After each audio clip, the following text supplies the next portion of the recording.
आता ही कविता राजकीय पक्षातल्या कार्यकर्त्यांवरती आहे. म्हणजे आजचा नेमका तरुण कुठं हरवलाय. तर ते कविता ऐकताना फक्त एवढंच लक्षात ठेवायचं की पहिल्या कडव्यात माझ्या पक्षावर टीका आहे, चिडायचं नाही, सहन करायचं. कारण पुढच्या कडव्यात शेजारच्याचा पक्ष आहे, त्याचा येऊस तर तुम्ही शांत बसायचं, त्याचा आला मग हसायचं, त्याचा हसून झाले तुम्हाला संधी आहे. किती जरी राग आला माझ्यावर चिडायचं नाही, मला माफच करायचं. शेवटी तुम्ही दुसरं काय करणार. कविता आहे तो असेल इथंच कुठं, म्हणजे आजचा तरुण नेमका कुठं असेल तो सापडत नाही, इथं व्याख्यानात येत नाही, म्हणजे कुठं गेलाय. त्याचा शोध घेतलेली कविता आहे की तो असेल इथंच कुठंतरी असेल, असेल तो इथंच कुठंतरी असेल. सकाळी सकाळी भोंग्यावर हनुमान चाळीसा म्हणत असेल, आणि हनुमान चाळीसा म्हणता म्हणता तो कट्टर हिंदू झाला असेल, असेल तो इथंच कुठंतरी असेल. कट्टर हिंदू होऊन तो मातोश्रीवर गेला असेल, आणि मग हिंदुत्वाचा खेळ खेळत खेळत धनुष्यबाण घेऊन हळूच गुवाहाटीला पळाला असेल, असेल तो इथंच कुठंतरी असेल. मग गुवाहाटीला गेल्यावर झाडी डोंगर हाटील बघून मोहरला असेल, बहरला असेल, आणि तो परत आला असेल. 50 खोके एकदम ओकेच्या घोषणा ऐकून गोंधळला असेल, असेल तो इथंच कुठंतरी असेल. शेवटी तो घाबरला असेल, मला धरून नेतील का, मला पकडून नेतील का, मला अटक करतील का, माझी चौकशी होईल का, या भीतीनं तो कमळाच्या फुलात लपला असेल. पण कमळाच्या पाकळ्यांनी सुद्धा त्याचा आवळून आवळून पार रस काढला असेल, असेल तो इथंच कुठंतरी असेल. आता यातली खोली त्यालाच कळणार जो त्यात अडकलाय. ती बाहेर लय दाबात फिरते पण आत रडते होते, दार लावून रडते ती. मी खरं सांगतो सर, त्यांना जर वाटत असेल तुमचं मन मोकळं करायला कोण नसेल तर मी येतो, मला मानधन देऊन बोलवा, मी तुमच्या गळ्यात पडून रडतो.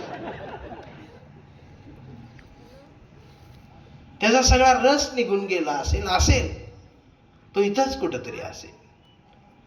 शेवटी तो बाहेर पडला असेल, त्याची दाढी वाढली असेल, केस वाढले असतील, आणि अचानक त्याला भारत दिसला असेल, आणि मग तो हळूच भारत जोडोच्या यात्रेत गेला असेल, आणि नांदेडमध्येच हरवला असेल, असेल तो इथंच कुठंतरी असेल. शेवटी वेळ झाली असेल, मग त्यानं घड्याळाकडे बघितलं असेल, पण तिथं काकाजवळ थांबायचं का पुतण्याजवळ बसायचं हीच त्याला कळत नसेल.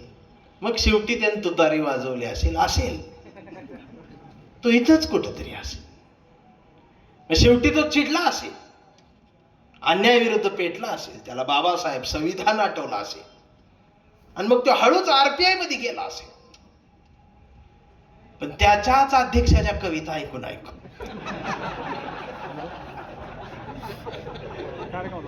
तो गंजला असेल, आणि कविता ऐकून ऐकून त्याला वंचित झाल्यासारखं वाटत असेल, आणि मग तो हळूच वंचित मध्ये आला असेल.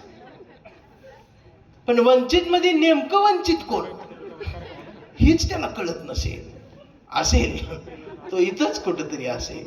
आणि मग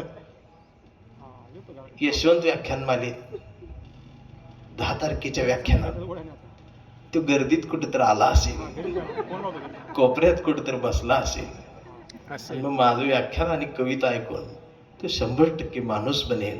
माणूस बनल्यावर बाबा नीट राहा, या गोंधळात हरवू नको, या आशयाची कविता होती. बराच वेळ चाललाय, मला पुढे दिंडोरी गाठायची रात्री, उद्या 3 कार्यक्रम आहेत. म्हणजे मी लक्षात ठेवा, एवढं खरं बोलून दमदाटी देऊन मी गौतम पाटील पेक्षा जास्त बुकिंग आहे. म्हणजे याचा अर्थ चांगली लोक लय आहे ती महाराष्ट्रात. 4-2 माकडांच्या उड्या लय चालल्या त्या. ती येडी येते. हे बघा, बाजार आहे तर ह्यांच्या उड्या आहेत. बाजार जेव्हा सपल पळवून मारणार आहे ती लोक. मनुष्यानं व्हा, शिका, संघटित व्हा, संघर्ष करा. कशाला पाहिजे अवघड गणित जी झाले ना आमचं जग. अहो कुठं काय चांगलं मिळना. भविष्य पोरांचं अजून याच्यात आहे. म्हणजे मुलांना शाळेत पाठवताना भीती, ते जन्माला आल्यावरच भीती, याला काय बनवायचं. आई म्हटली डॉक्टर बनवायचं, ते डॉक्टर होस तर इथलं नियम बदलते सरकार.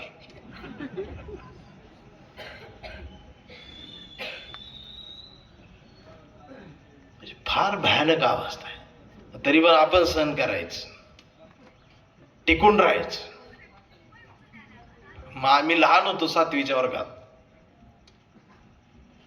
त्यावेळेची गोष्ट आहे. मी 7वीला असताना